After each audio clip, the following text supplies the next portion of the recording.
¿Qué, qué tal, amigos? Muy buenas noches, bienvenidos al bloque político. A ver, un poquito para separar, no sé si fake news, ¿no? Pero es la típica de ciertos sectores. Un sector quiere chancar a otro sector, entonces inmediatamente a exagerar, dejar de lado lo importante y finalmente quedarte en los detalles.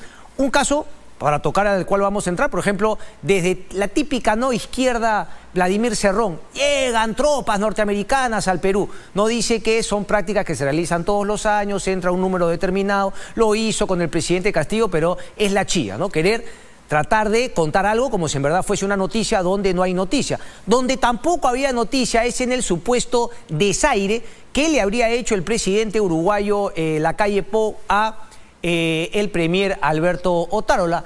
Y claro, simplemente no ocurrió. Pero nuevamente, ¿no? El cacacenismo nacional, la mediocridad, tratar de querer golpear al gobierno por ese lado y finalmente dejar de lado las cosas importantes, las cosas contundentes. ¿Tenemos el videíto o al final no lo...? No, José.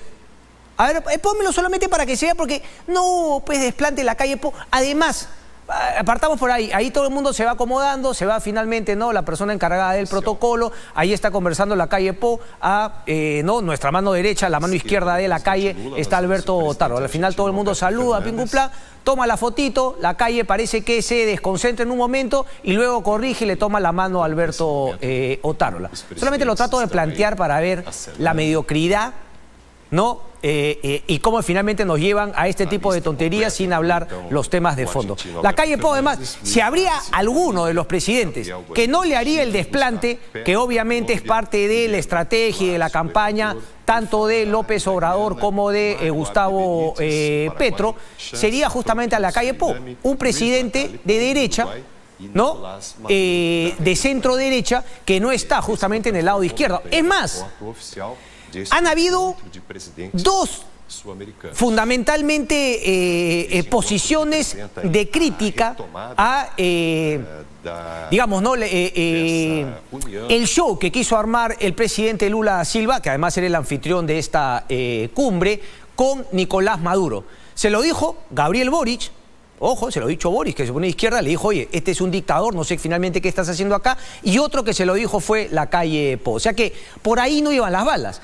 Las balas ciertas es que el gobierno peruano, con su representante Alberto Otárola, fue ninguneado. Pero no por estos detalles, pues, mezquinos. Fue ninguneado porque finalmente en los resultados, normalmente uno podría medir los resultados y qué beneficio saca para su país respecto a las relaciones bilaterales, reuniones bilaterales. ¿Con quién se pudo reunir Alberto Otárola, no, finalmente para sacar beneficios o para llegar a acuerdos de comercio, de apoyo político, etcétera? Pues mis fuentes me indican que la única reunión, ¿no? Ojalá que no los confirme, si es que es falso, no creo, habría sido con el presidente de Ecuador, Lasso. Y digo así entre comillas porque sabemos que ha aplicado un artículo de la Constitución ecuatoriana que le permite finalmente disolver el Congreso e irse a unas elecciones en las que ha dicho no va a participar, ¿ok? Entonces, la única reunión bilateral con un presidente que está de salida habla que el gobierno peruano, por más que no haya sido este tema del desaire, que eso sea una falsedad, sí ha sido ninguneado en la cumbre, está mal parado, no ha hecho un buen trabajo diplomático, ha fracasado. Ese es el tema de fondo. Y eso nos lleva a pensar nuevamente cuál es el gobierno, qué tal la canciller. ¿Es gente de peso? Hay que finalmente tratar de airar, de mejorar en calidad a los miembros de el gabinete, o simplemente lo que quiere hacer Otárola y Dina Boluarte es lo que quiere hacer el Congreso de la República, seguir hasta donde se pueda, ¿no? Siguiendo, lamiendo las mieles del poder hasta donde se pueda. Porque finalmente, me van a disculpar, pero la canciller Gervasi es también parte de la cacocracia. Es otra inepta. No ha logrado absolutamente nada. Es decir, el discurso de un personaje completamente contradictorio. El otro día leí un artículo, creo que fue un tuit de Andrés Oppenheimer, este periodista argentino que escribe en el Miami Herald. Claro, que sacaba al fresco la contradicción de López Obrador de hablar de una dictadura, de un gobierno ilegítimo, respecto de Dina Boluarte, y reconocer a Díaz-Canel, el dictador cubano, ¿no? Con la máxima medalla, la máxima condecoración del gobierno mexicano. Y luego Gustavo Petro, que tiene finalmente otros temas también como la posible corrupción de su hijo. López Obrador tiene un tema igualito. López Obrador tiene a 2 hijos, el famoso Andy, está en una pelea a muerte con un periodista Loré de Mola mexicano que le sigue sacando todos los probables actos de corrupción de Andrés Manuel López Obrador y familia. Parece López Obrador que ha adquirido el discurso de ese famoso, digamos, ¿no? Famoso, entre comillas, por lo negativo, político del PRI mexicano, un famoso Carlos Jan González, que acuñó una frase que parece ser copiada tanto en México por López Obrador y sus hijos, por Gustavo Petro y sus hijos, y cómo no, por todos los políticos en nuestro país. Decía, un político pobre es un pobre político. Y claro, se refería descaradamente a la corrupción que primó en el PRI, en los gobiernos del PRI México, en la cual todos los empresarios terminaban siendo millonarios. Salinas de Gortari, cuando empieza justamente a privatizar todas las empresas, surge el gran grupo poderoso mexicano de Carso, que es el que lidera Carlos Slim, en fin, todo ese tema. Pero vuelvo al tema de Perú. No han podido contrarrestar la propaganda de estos 2 presidentes impresentables, Gustavo Petro y Andrés Manuel López Obrador. Eso se llama un fracaso. Por más que nosotros desde aquí también estemos chancando Petro, que no sabe lo que habla, que es un sinvergüenza, que López Obrador lo mismo. Pero el resultado es uno solo, el fracaso de la diplomacia peruana ante esta, digamos, agresividad y ataques de estos 2 presidentes y de otros también. Lo único que salva al gobierno y a Otárola en esta visita es que la propia cumbre se deslució porque Lula quiso meter de contrabando, 1, el resurgimiento de UNASUR, y 2, traer al dictador Nicolás Maduro, que finalmente fue criticado solamente por algunos presidentes. Queda claro que el péndulo político de la región se tira nuevamente hacia la izquierda, más allá de los triunfos, como por ejemplo fue Chile respecto del no a la Constitución y también obviamente de la nueva Constitución. Me decía José, perdón, que el tipo me gana. Ah, y la consultora que han contratado por un montón de plata. Claramente no ha dado resultado, porque tú puedes contratar a la mejor consultora como puedes contratar al mejor entrenador de fútbol. Pero si tu equipo, tus jugadores son unos ineptos, como son finalmente en nuestro gobierno y en nuestro Congreso, en nuestra clase política mayoritariamente, vas perdido, viejo. No vas a ganar absolutamente nada y eso es lo que sigue demostrando este gobierno inepto. Pero es tan inepto que, claro, como suelen hacer muchos gobiernos ineptos, la fuga es hacia adelante. Entonces, cuando yo puedo... meto la mordida, porque aquí se trata de seguir sobreviviendo hasta que se pueda. Seguir cobrando el sueldo, seguir teniendo una cuota de poder para no sabemos qué intereses personales de cada uno de los políticos. Y digo esto porque fuga hacia adelante. Cuando surge un problema, ¿qué vemos? Más desfachatez, más desvergüencería de este gobierno. ¿A qué me estoy refiriendo en particular?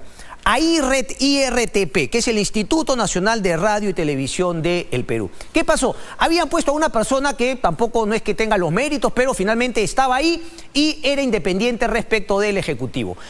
Renuncia el señor Solari, justamente criticando que siente la presión del gobierno. Y claro, como todo gobierno quiere tener algún tipo de control, porque seamos honestos, esto lo querían absolutamente todos los gobiernos.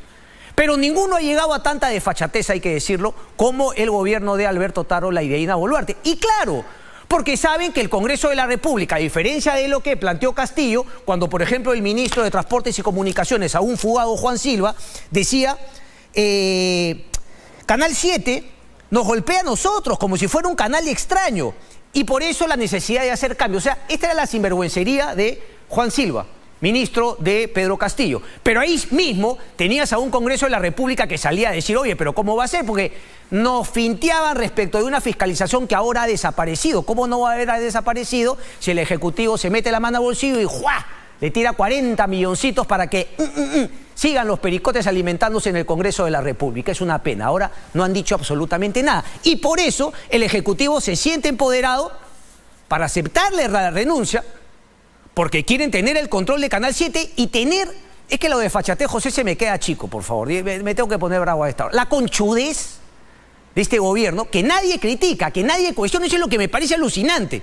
Seguimos con el tema de que porque Castillo era de los peores, corrupto que sea, no podemos criticar a este gobierno, porque si criticas a este gobierno es hacerle el juego a los castillistas. Oye, viejo, Ya déjense de mediocridades porque con ese cuento venimos desde hace 30 años. Si criticas a uno, entonces estás apoyando a los otros de los cuales se salió. Mentira. A Castillo se le criticó en su momento, Castillo ya fue. Ahí va a acabar seguramente, ¿no?, en la cárcel un buen tiempo. Ahora lo que hay que criticar es al que tiene el poder. El periodismo critica al que tiene el poder. Porque el poder corrompe, el poder absoluto corrompe absolutamente. Y hoy los que tienen el poder y cada vez de manejo más absoluto, más autoritario, son este par. Dina Boluarte y Alberto Otárola.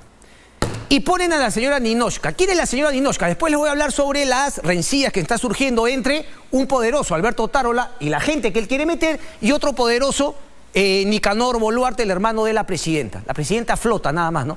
Trajecitos, ¿no?, fotitos, etcétera, y sigue flotando entre Otárola y su hermano. Han puesto nada más y nada menos que nueva jefe del Instituto Nacional de la Radio y Televisión a la profesional señora Ninotchka Chandía Roque. ¿Cuáles son los palmarés? No me voy a ir para atrás, solamente para entender este nombramiento hay que ir acá nomás al 2021, cuando Dina Boluarte entra al poder. Dina Boluarte entra al poder en el 2021. Inmediatamente ella, Ninotchka Chandía Roque, es jefa de la Oficina de Comunicación e Imagen Estratégica del Ministerio de Desarrollo e Inclusión Social. Está en un programa en particular. Luego, acá lo tengo. Luego, en febrero del 2022, ocupó el puesto de jefa de prensa del Programa Nacional de Asistencia Solidaria, Pensión 65, cuando la ahora mandataria encabezaba el MIDIS. Y hace poco, José, si no me equivoco, ha sido obviamente encargada de la presidencia, perdón, de la Dirección de Comunicación Estratégica e Imagen Institucional del despacho de Boluarte en Palacio. Entonces, a ver si entendemos el tema. La señora está dedicada a hacerle propaganda, no está dedicada a hacer periodismo, salvo que le cambiemos el estatuto a Canal 7 y definamos que el canal del Estado, el Canal 7, es un canal dedicado a hacerle propaganda al gobierno de turno. Porque la señora ha venido trabajando como propagandista de un programa vinculado a Dina Boluarte cuando era ministra y hasta hace poco a la presidenta. Entonces, tenemos un canal que se va a dedicar a hacer propaganda del gobierno. Esa es la verdad de Belenensa. La pregunta es, ¿por qué se sienten tan empoderados para hacer este cambio, zurrarse en tutilimundi y poner a una persona que su chamba va a ser reventarle cohetes, frenar cualquier pregunta? Porque otro de los temas es que le hicieron una pregunta incómoda a Dina Boluarte. Y la otra es lo que dice Solari en su renuncia, ¿no? No se sabe efectivamente, pero estamos ante una reacción a presiones de Palacio de Gobierno para que los medios del Estado brinden mayor contenido informativo favorable a la presidenta Dina Boluarte y al Ejecutivo en general.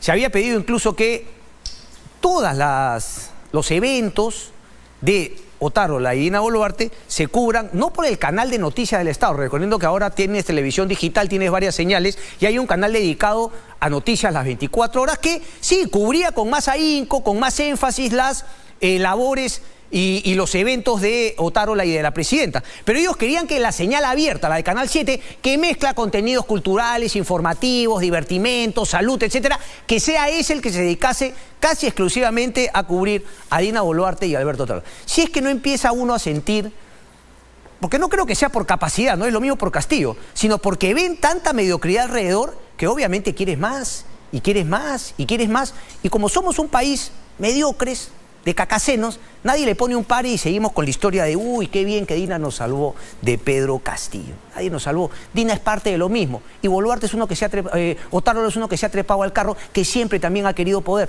Lo hizo con Humala, lo hizo asesorando a entes empresarios de los casinos y ahora está como Pedro en su casa porque nadie le dice absolutamente nada de esta trincherita. Vamos a recordar pues que ellos son parte de la cacocracia. Para terminar, ¿cuánto tiempo me queda, José? ¿Tenemos tiempo todavía? 3 minutitos.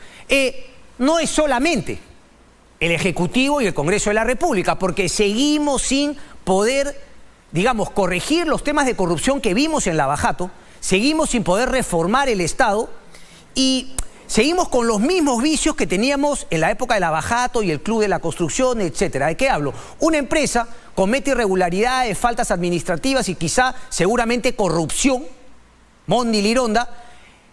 Las entidades administrativas del Estado las sancionan y lo que hace una empresa trucha, con abogados truchos, es decir, bueno, siempre podemos ir al Poder Judicial a pedir una medida cautelar, por más que sepamos que no debería ser, que por principios no corresponde, porque la medida cautelar, recordemos, no va al tema de fondo, sino es el tema de salvar momentáneamente. No es la naturaleza, en este caso, la medida cautelar, pero igual la han ido a pedir. Pero no la han pedido aquí en Lima, donde se conocía el caso. Se han ido al mejor estilo de Pocho Alarcón, de Rodolfo Orellana Rengifo, o sea, una práctica, vamos a decirla, delincuencial. Estoy hablando de la empresa China Railway Tunnel Group, sucursal del Perú, que además estuvo vinculada con el tema de licitaciones amañadas en el Ministerio de Transportes y Comunicaciones en la época de Castillo. Recordemos que los chinos son los que se meten, una vez que sale el tema Lavajato, las brasileras quedan out, entra el tema el Club de la Construcción, las peruanas quedan out y aprovechan para meterse los chinos por los palos. Ya tenemos una empresa china y ya agarró todas las mañas de empresas corruptas en nuestro país, que es, ante una sanción bien fundamentada de la OCE, irse no aquí a Lima, donde le correspondería, sino ir a buscar un juez que en este caso, ponme el comunicado rápidamente, ¿no? No hay mucho que decir, finalmente la gente salió que China Railway Group seguía contratando con el Estado cuando estaba sancionada. Y obviamente lo que dice la OCE, sí, yo la sancioné. No, yo no me he tirado para atrás. La sanción continúa. Lo que pasa es que se han ido a un juez de Abancay, de Apurímac, el señor Alberto Chilet, del primer juzgado civil de Abancay, y han logrado lo que, repito, Pocho Alarcón, Orellana Rengifo, etcétera, siempre lograban, que era irte a una medida cautelar en un sitio en el cual no tiene nada que ver el tema. Y tumbarse el tema de la OCE para sacarle la vuelta al Estado y finalmente seguir contratando. La pregunta es, ¿cómo vas a poner al juez, por favor? El señor Chilet, juez de Abancay, da luz verde. Lo interesante sería, porque siempre dicen, no, los jueces hablan a través de sus sentencias, que explique un poco, bienvenido sea una conversa para sostener por qué finalmente le dio la medida cautelar.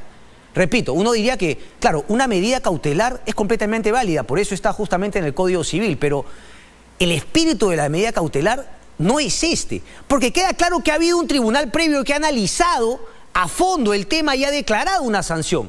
Y luego viene rápidamente, porque una cautelar es un tema rápido, para que se cautele el derecho que se habría justamente no violado, etcétera, pasado por encima, que sería el derecho de esta empresa a contratar con el Estado. Pero aquí ha habido una sanción administrativa, se ha dado el tiempo, la OCE, de fundamentar. Entonces, lo que tiene que hacer este juez para haber sacado esto y que no sea un prevaricato o una palomillada es tumbarse punto por punto los argumentos de la sanción de la OCE. Si no, hace cuac, es pato. El día de hoy nos vamos con los deportes porque está mi gran amigo el Checho. Adelante, Checho, por favor.